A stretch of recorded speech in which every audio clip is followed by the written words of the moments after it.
Ads లేకుండా latest episode చూడండి. మా అమ్మ కోసం నా ప్రాణాలు ఇవ్వమన్నా ఇస్తాను స్వామి. చిరంజీవ, ప్రాణాలక్కర్లేదు కానీ 24 గంటల పాటు పచ్చి గంగైన ముట్టకుండా ఉపవాస దీక్ష చేపట్టి భిక్షాటన చేయాలి. చేస్తాను స్వామి. ఆ వచ్చిన డబ్బుతో మహామృత్యుంజయ హోమం చేయాలి. చేస్తాను స్వామి. కార్యం మొదలుపెట్టాక మధ్యలో వదిలి వెళ్ళకూడదు, పూర్తి చేసి తీరాలి. మధ్యలో వదిలిపెట్టావో నువ్వు కోరుకున్న మంచి జరగకపోగా ఫలితం దారుణంగా ఉంటుంది.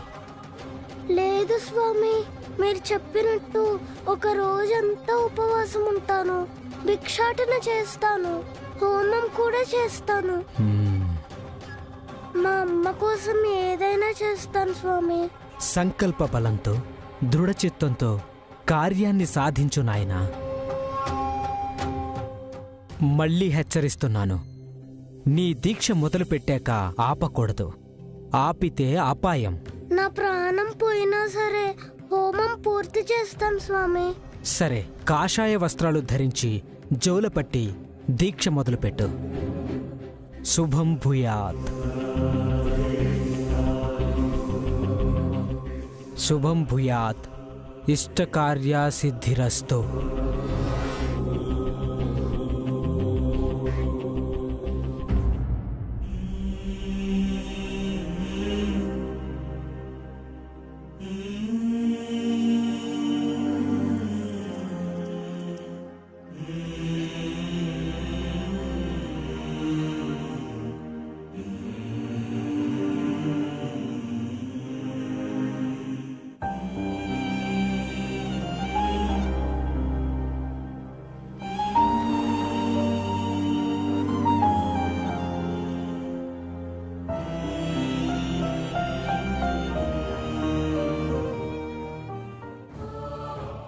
ఇంతసేపైనా వసు అక్క స్పృహలోకి రాలేదేంటాంటీ? స్పృహ వస్తుందో మొత్తానికే పోతుందో.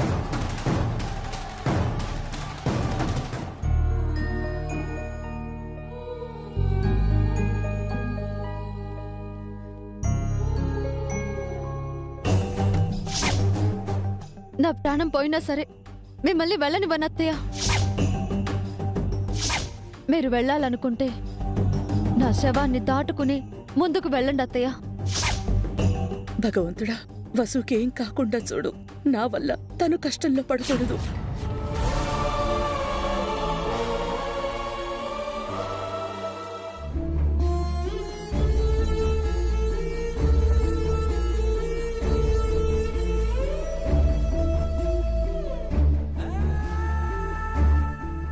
డాక్టర్, తన స్పృహలోకి వచ్చిందా? లేదు అభిరామ్ గారు, మేం కూడా తనెప్పుడు కాన్షియస్లోకి వస్తుందా అనే వెయిట్ చేస్తున్నాం.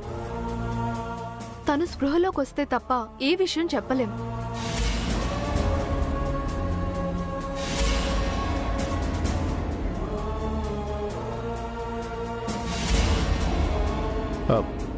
అమ్మా పావని, ఈరోజు ఉదయం వరకు వసు బానే ఉంది కదా? బాగుంది మావయ్య. అత్తయ్య గారికి కాఫీ ఇస్తానని వెళ్ళింది, అంతలోనే ఇలా అయ్యింది.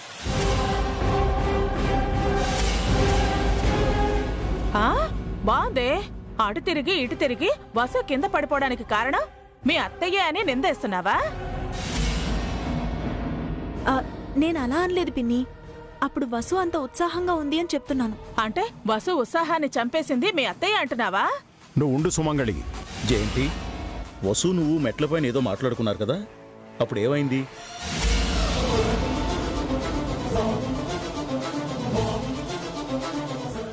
అది అమ్మా, వసుగారు మీరు ఏం మాట్లాడుకున్నారు? అసలు వసుగారు ఎలా పడిపోయారు?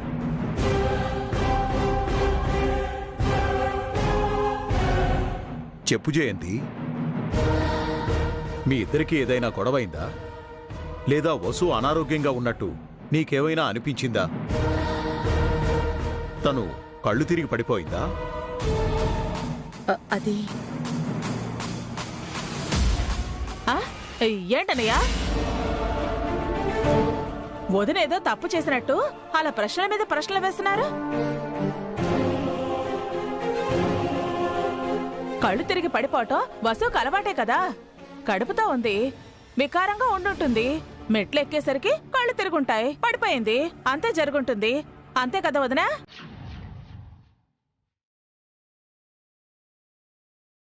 అంతేనమ్మా.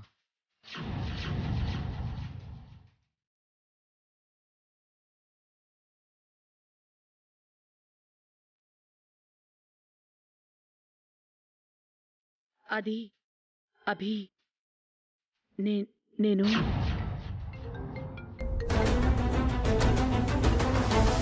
హలో హలో అభిరామ్ సార్, మీ అబ్బాయి బన్నీ గురించి ఒక విషయం చెప్పాలి సార్.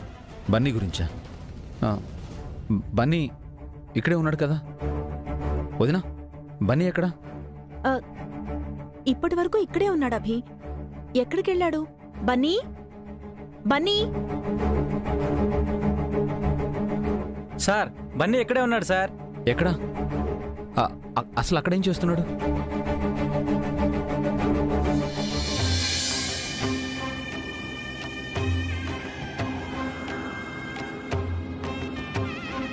అయ్యా అయ్యా, ధర్మం చేయండి అయ్యా.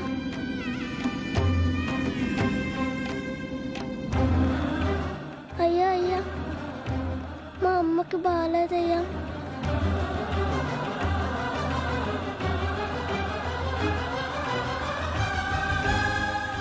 అమ్మా భవతి భిక్షాంతి. అమ్మా భిక్షాంతి. అమ్మా అమ్మా, మా అమ్మ హాస్పిటల్లో ఉందమ్మా. ప్రాణాపాయ స్థితిలో ఉంది. ఇంటింటికి తిరిగి బియ్యము బెల్లము అడుక్కొని ఆ హోమం చేస్తే మంచి జరుగుతుందని స్వామీజీ చెప్పారు. అలాగే బాబు, ఒక్క నిమిషం.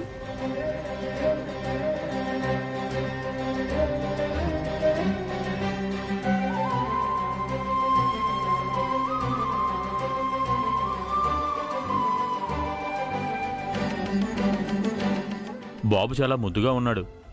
ఏం కష్టం వచ్చిందో ఏమో, పాపం అడుక్కుంటున్నాడు. చూస్తుంటే గొప్పింటి పిల్లోళ్ళ ఉన్నాడండి. ఈ అడుక్కోవడం ఏంటో.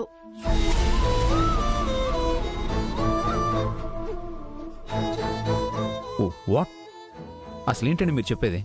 నిజం సార్, ముందు మీ అబ్బాయి అవునా కాదా అని డౌట్ వచ్చింది. కన్ఫర్మ్ చేసుకున్నాకే కాల్ చేస్తున్నాను. మీరు నాకు ఇప్పుడే లొకేషన్ షేర్ చేయండి, నేను అక్కడికి వస్తాను. అలాగే సార్. ఓకే. ఏమైంది అభి? బన్నీ కాషాయ వస్త్రాలు ధరించి రోడ్డు మీద భిక్షాటన చేస్తున్నాడంట నాన్న.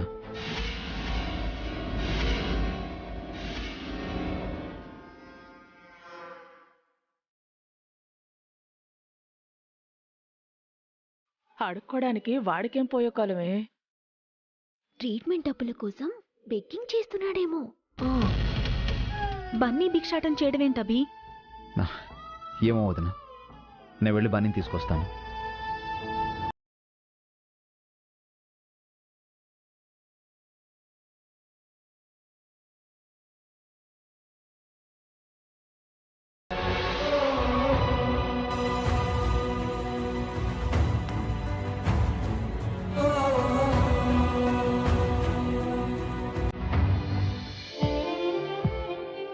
అమ్మా అమ్మా, మా అమ్మ హాస్పిటల్లో ఉందమ్మా.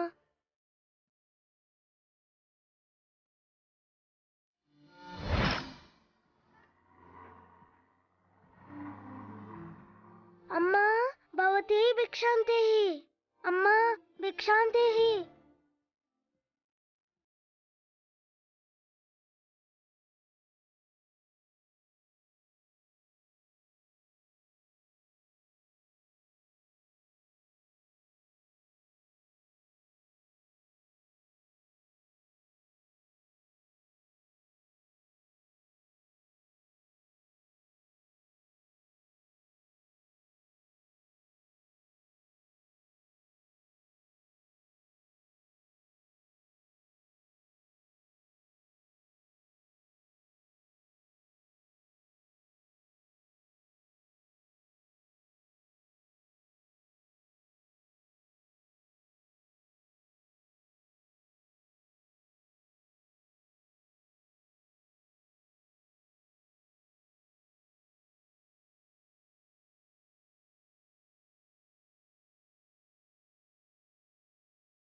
బన్నీ ఆగు, బన్నీ.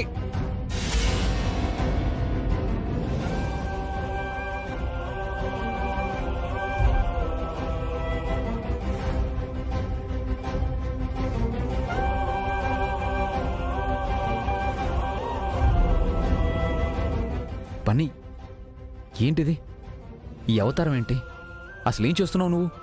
డాడీ, అసలు నువ్వు హాస్పిటల్ నుంచి ఎప్పుడు వచ్చావు? అయినా ఈ పెగ్గింగ్ ఏంటి? దీక్ష డాడీ. దీక్ష? 24 అవర్స్ భిక్షాటన చేసి ఆ వచ్చిన మనీతో మృత్యుంజయ హోమం చేస్తే మమ్మీ కడుపులో ఉన్న బేబీ సేఫ్ గా ఉంటారంట డాడీ. గుళ్ళో ఉన్న స్వామీజీ చెప్పారు. నాన్సెన్స్. ఎవరో ఏదో చెప్తే నువ్వు ఇలా చేయడం ఏంటి బన్నీ? స్వామీజీకి చాలా పవర్ ఉందంట డాడీ. ఆయన చెప్పినట్టు చేస్తే మమ్మీ సేవ్ అవుతుంది. బన్నీ, మమ్మీని సేవ్ చేయడానికి డాక్టర్స్ ఉన్నారు. ఆ డాక్టర్ కూడా మా ప్రయత్నం మేము చేసాము, ఇంకా దేవుడే కాపాడాలని అన్నారు కదా డాడీ. అందుకే దేవుడిని అడగడానికి వచ్చాను. దేవుడై దారి చూపించారు. ఈ రోజు రేపు భిక్షాటన చేసి వచ్చిన మనీతో రేపు గుడిలో హోమం చేసి హాస్పిటల్కి వస్తాను డాడీ. బన్నీ, అవేవి అవసరం లేదు, పద రా. Sorry daddy.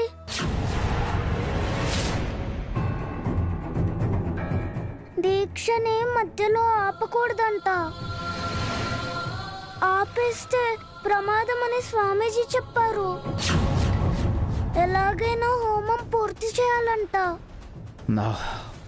ఓకే, ఆ వ్రతానికి ఎంత మనీ కావాలో చెప్పు, అంత నేను ఇస్తాను. నువ్వు వచ్చేసాయి.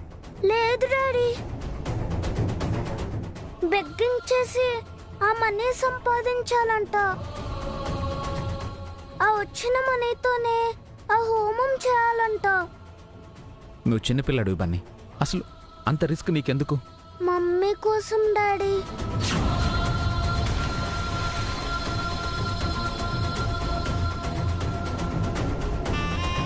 మమ్మీ కడుపులో ఉన్న తమ్ముడు కోసం.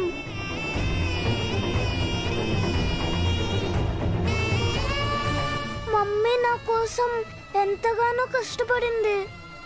మమ్మీ కోసం నేను ఈ మాత్రం కష్టపడలేనా? మమ్మీ మాకు చిన్న బాబునివ్వాలనుకుంటుంది. నా తమ్ముడు కోసం నేను కష్టపడకూడదా డాడీ?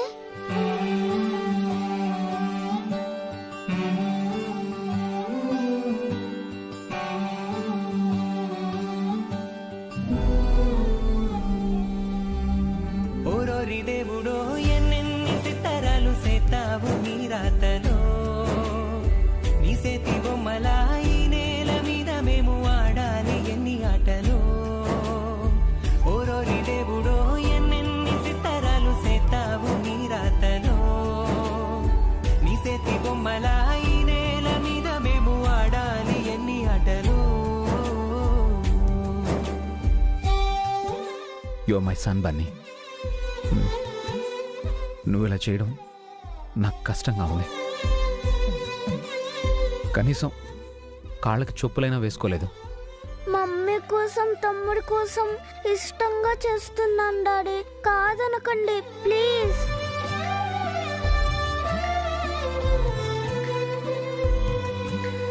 అయితే నాతో రావా? రేపు వస్తాను డాడీ. మీరు వెళ్ళి మమ్మీ పక్కన ఉండండి. మీరుంటే మమ్మీకి ధైర్యంగా ఉంటుంది. తాతయ్య, నానమ్మ, పెద్దమ్మ అందరూ ధైర్యంగా ఉంటారు. వెళ్ళండి డాడీ ప్లీజ్.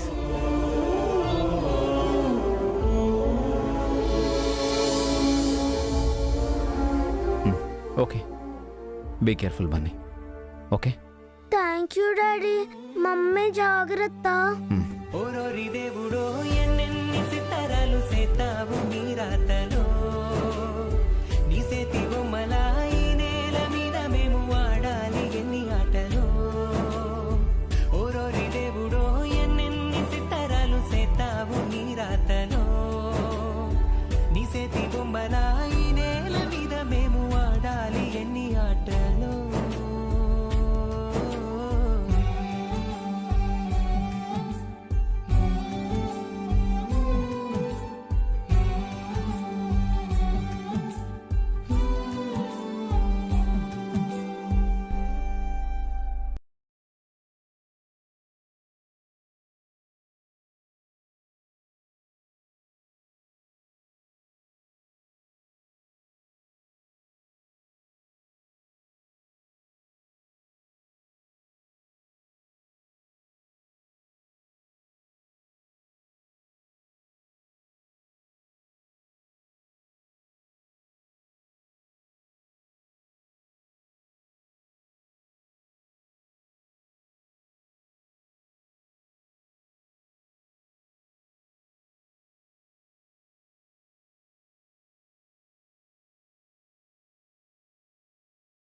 దీని బతుకు బాగుంది.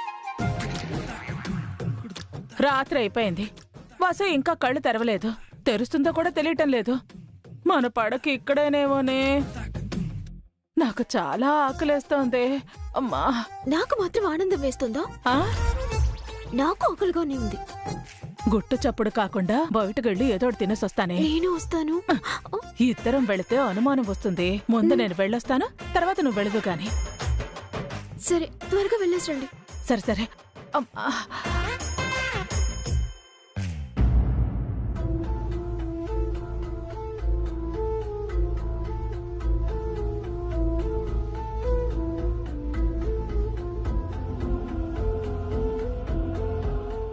డాక్టర్, తన కండిషన్ ఎలా ఉంది? చూడండి అభిరామ్ గారు, తనింకా స్పృహలోకి రాలేదు. ఇంతసేపు ఏంటి డాక్టర్? అదే మాకు అర్థం కావట్లేదు. I think she in coma.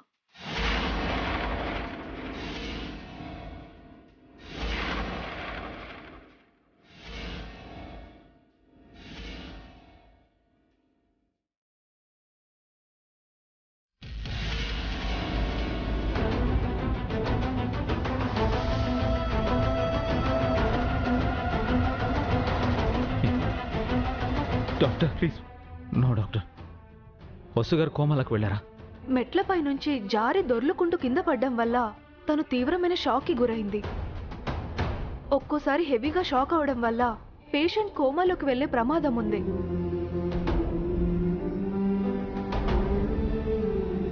అప్పుడు బాడీ ట్రీట్మెంట్కు సహకరించదు. మేం కూడా ఏమీ చేయలేము.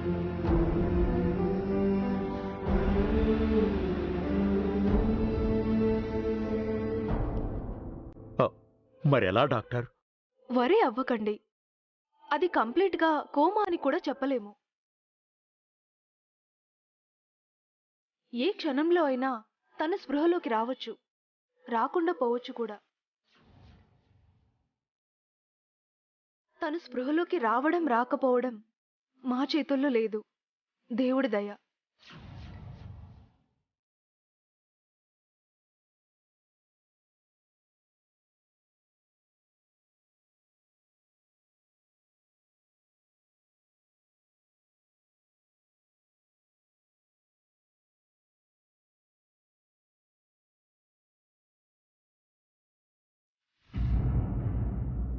అంటే తన నార్మల్ కండిషన్లోకి రావడానికి మీరేం చేయలేరా డాక్టర్? రేపు ముంబై నుండి స్పెషలిస్ట్ వస్తున్నారు. ఆయన ఇలాంటి కేసుల్లో ఎక్స్పర్ట్. మేబీ ఆయన వచ్చాక ఏ విషయం చెప్పగలరేమో. ఆమె ప్రెగ్నెంట్ అని చెప్పారు. అంటే మేం సేవ్ చేయాల్సింది 2 ప్రాణాలు.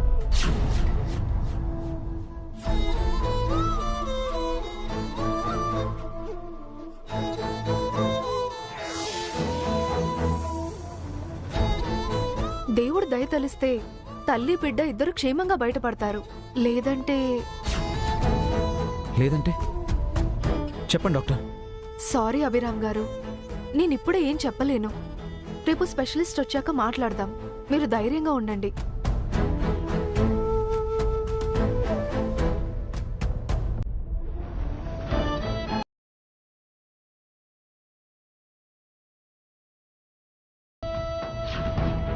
ఏమైందే? డాక్టర్ ఏం చెప్పారు? కష్టమని అంటున్నారు. నిజమా? అంటే కళ్ళు తెరవకుండానే కళ్ళు మూస్తుందా? ఏ విషయం రేపు చెప్తా ఉన్నారు. వెళ్ళిపోతోంది ప్రాణమే, కనబడుతోంది శూన్యమే, వదిలనుతోంది గాయమే, కన్నీటి జ్ఞాపకమే, వెలివేసింది కాలమే, ఉరి తీసింది ప్రేమనే, ఉసిరేసింది మౌనమే, ఒంటరినై మిగిలానే. కనబడవా కనబడవా కన్నీరై